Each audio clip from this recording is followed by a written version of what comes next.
Halo guys, assalamualaikum warahmatullahi wabarakatuh. Terima kasih yang udah stay sama channel Yatisam Official lagi. Semoga kalian sehat, berkabar kalau untuk kita semuanya. Gimana kabar kalian set? Alhamdulillahirobbilalamin. Semoga ras masalah kesembuhan yang lagi sakit Allah saatkan. Teman kasih yang berjuang untuk memajukan, tentunya diberikan kekuatan sampai finish. Teman kasih yang bahagia juga tentunya. Jangan lupa bersyukur. Hari ini Kaisam pakai batik. Selamat Hari Batik guys. Ini tanggal 2 Oktober. Kalian tahu nggak kalau 2 Oktober itu Hari Batik Nasional? Kita harus bangga menjadi orang Indonesia. Kira-kira kalian bangga nggak jadi orang Indonesia? Mantap, is the best ya kan. Nah, Kaisam pakai batik apa? Ini batik yang motifnya gold, hitam sama coklat kayak gini ya. Ini berarti batik kayak batik keraton kayak gitu guys. Ini dari Jogja dan Solo ya guys ya. Mantap, is the best. Kira-kira kalian punya batik nggak di rumah? Wis. Coba kalau punya batik, cung. Siapa nih yang punya? Ya kan, kita tuh harus bangga apa yang menjadi budaya Indonesia ya guys ya. Karena kita orang Indonesia. Hari ini kita gibah apa? Kita gibah tentang teman kita yang kemarin naik ke rumah majikannya untuk menagih hutang ya kan, dibegitukan oleh temannya sendiri ya guys ya, dimana kita menaruh kepercayaan untuk sama-sama join ya, apa namanya, setengahan banknya gitu kan. Kadang di Hong Kong itu ada fenomena dimana kita tuh kayak bestie banget gitu kan. Kamu mau ambil bank nggak? Ya udah kita setengahan yuk, nanti kamu bayar segini ke sini. Kenapa nggak diambil semua aja gitu kan, biar pembayaran itu ada di kita ya kan, daripada kita repot teman kita ya belum tentu juga dia amanah gitu kan. Nah ini sulit nih, janji demi janji si pekerja migran ini dijanjikan untuk membayar ya kan, tapi aduh Kaisam saya juga bingung ya kan harus gimana kan, karena saya itu menonton ya VT-nya Kaisam kalau misalkan naik di rumah majikan itu boleh, makanya saya berikhtiar untuk ke rumah majikannya kemarin pas public holiday. Kemarin itu kan public holiday ya.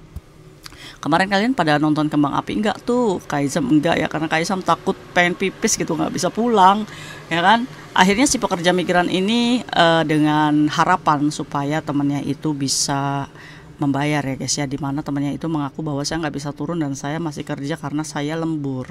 Otomatis dia ini apa namanya berusaha ya untuk datang ke rumah si majikan ini. Nah dia melakukan SOP tuh yang dilakukan kayak Tisam ya, secara benar dia datang ke satpamnya, dia berusaha untuk izin untuk datang ke flat itu dikarenakan dia juga pengen ketemu, dan dia juga menyerahkan KTP di satpamnya sehingga satpamnya mengizinkan dia untuk datang ke rumah majikan itu. Nah, sesampainya di rumah majikan, dia itu ting tong ting tong. Di mana di rumah itu nggak ada orang guys, tapi ini perumahan mewah ya ibarat kata ya. Jadi dia itu kayak 3 lantai kayak gitu guys, kayak banglo kayak gitu ya guys ya. Jadi dia itu bukan flat tapi rumah tapi dia itu 3 lantai. Jadi otomatis skala majikannya ini punya uang ya pastinya ya, daerah yang punya uang. Saat dia ting tong itu ting tongannya itu ada kamera yang menjurus ke handphone majikannya langsung guys, dimana si pekerja migran ini apa namanya dengan layar handphone ya, dan dengan layar ting tongnya ya kan. Jadi kalian itu, jadi ting tong itu ada layar TV ya kan, kayak di Korea kayak gitu lah guys. Kalau ada ting tong tuh udah kelihatan siapa gitu yang di depan. Termasuknya pekerja migran ini itu langsung disambut oleh majikannya. Nah dimana majikannya ini sedang pergi bersama temannya itu, pekerja migrannya alias asisten rumah tangganya lagi pergi ke pasar guys. Wes. Jadi saat di ting tong ini ngomong majikannya, kamu siapa? Katanya, saya teman dari cece kamu. Ada apa kamu di rumah? Kamu tahu rumah saya dari mana? Ya kan, saya tahu rumah ada dari cece kamu, karena cece kamu berhutang sama saya dan berjanji mau membayar ya kan, tapi dia tidak merespon chat saya. Terus majikannya ngomong kayak gini, kalau misalkan kamu ada permasalahan sama cece saya, harusnya kamu menghubungi cece saya. Ya justru itu majikan gitu, saya kesini karena dia nggak merespon chat saya, jadi saya mencarinya di rumah, tapi itu rumah saya bukan rumah cece yang kamu cari katanya. Jadi majikannya tuh rasa nggak terima gitu kan didatangi oleh si pekerja migran ini.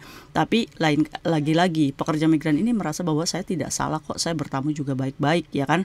Akhirnya dia ngomong, Cece, apakah Cece ada di situ? Katanya, kapan, jam berapa pulang? Katanya, kita masih 1 jam lagi katanya untuk pulang. Tapi kalau misalkan kamu masih menunggu di depan, saya bisa poking kamu katanya. Pekerja migran ini merasa sedih ya guys ya, udah kita ngutangin gitu kan, kita juga ngambil gitu kan, kok dibeginikan gitu kan, sampai mau dipokingkan gitu kan. Sedangkan temannya itu lagi ke pasar sama dadanya. Sampai dadanya itu ngomong sama si temannya yang lagi ikut ke pasar, ngomong kayak gini, kamu kenal nggak sama dia? Terus bajirutnya temannya itu ngomong, saya nggak kenal katanya. Wah, langsung di situ Kaisam, saya sakit hati saya. Terus secara tidak langsung datanya kan yang digunakan mbaknya yang datang ke rumah majikan itu kan, wah saya tuh pengen emosi Kaisam saat dia tidak mengakui saya sebagai temannya, apalagi mengakui hutangnya di depan majikannya. Tapi percayalah, itu hanya untuk menipu majikannya supaya dia dalam keadaan yang aman-aman aja. Kalau secara logika majikannya kok bisa tahu dia rumahnya, kalau bukan si cecenya yang ngasih, bener nggak? Lagi-lagi, tapi si pekerja migran ini masih beruntung ya kan, masih diselamatkan majikannya. Akhirnya si majikan itu ngomong, kamu pergi dari rumah saya, kalau kamu nggak pergi saya pokingkan kamu. Sakit ya Kaisam, saya sakit sekali, nggak apa-apa. Itu adalah ikhtiar kamu menagih, dan secara Islam kamu juga wajib menagih ya kan. Tapi percayalah, teman kamu itu dalam keadaan yang panik ya kan. Ada dua kemungkinan nih, temennya menertawakan dalam hati, haha kasihan kamu, ngapain kamu ke rumah majikan ya kan, atau juga dia dalam keadaan yang panik. Menurut kalian, temennya nih yang ditagih ya kan, yang memungkiri dia kenal dengan pekerja migran ini, perasaannya kayak gimana sih? Kok setenang itu ya kan, kok bisa seperti itu? Ada ya kayak gitu. Nah maka dari itu, ini menjadikan pembelajaran untuk kita ke depannya. Jangan asal percaya sama orang, dan ke depannya kita juga harus protect nih, mengantisipasi teman kita seperti ini. Kita boleh membantu, tapi kalau misalkan masalah uang kayak gini, kita juga harus berpikir kemungkinan teman kita bisa saja diinterminate, bisa aja kabur, lost contact, sedangkan rumah kita beda provinsi gitu. Bagaimana kita cara menagihnya gitu kan? Untuk itu stop, untuk paruan data atau menghutangkan teman, udahlah ya, sendiri-sendiri aja, oke? Nah itu mungkin cerita sedih yang mbaknya rasakan ya hari ini, dan Kaisam doakan semoga kamu dimudahkan segalanya, dan kamu harus ingat bahwa kalau kita sudah menagih 1 kali, 2 kali, 3 kali dan dia abai, maka kamu harus yakin bahwa Allah itu adil seadil-adilnya. Yang ada nanti rezeki berkah teman kamu itu akan ngalir ke kamu. Kaisam yakin itu ya kan. Jadi buat kamu yang mungkin lagi sedih, lagi patah hati, lagi kecewa ya kan, itu adalah kesalahan kita sendiri. Justru dari ini Allah itu mengajarkan kamu untuk kamu itu, oh iya tahu seperti itu, oh kamu juga harus ikhlas ya kan. Ya kan, insya Allah dalam kesabaran kamu Allah angkat derajat kamu, dan Allah ganti rezeki seperti air jam-jam yang tidak pernah habis, amin. Dan buat kitanya yang begitu, yang zolim sama teman, kamu harus yakin bahwa Allah itu mendengar, melihat ya kan apa yang kamu lakukan. Jika kamu tidak mau jadi orang jahat, hubungi teman kamu yang kemarin datang ya kan, terus kamu tidak mengakui bahwa dia teman kamu dan meminjamkan uang, dia loh sudah berkorban untuk membantu kepentingan kamu, kok kamu tega seperti itu ya kan. Tapi itu adalah fakta yang terjadi di Hong Kong. Kebanyakan teman-teman kita seperti itu. Maka dari itu jangan sampai kita terlibat dengan teman yang toksik. Oke, mungkin itu sharing Kaisam hari ini, semoga bisa menguatkan kita dan membuat kita menjadi lebih pintar ya kan. Kalau punya teman seperti ini, apa sih yang pengen kamu katakan? Bajirut ya kan.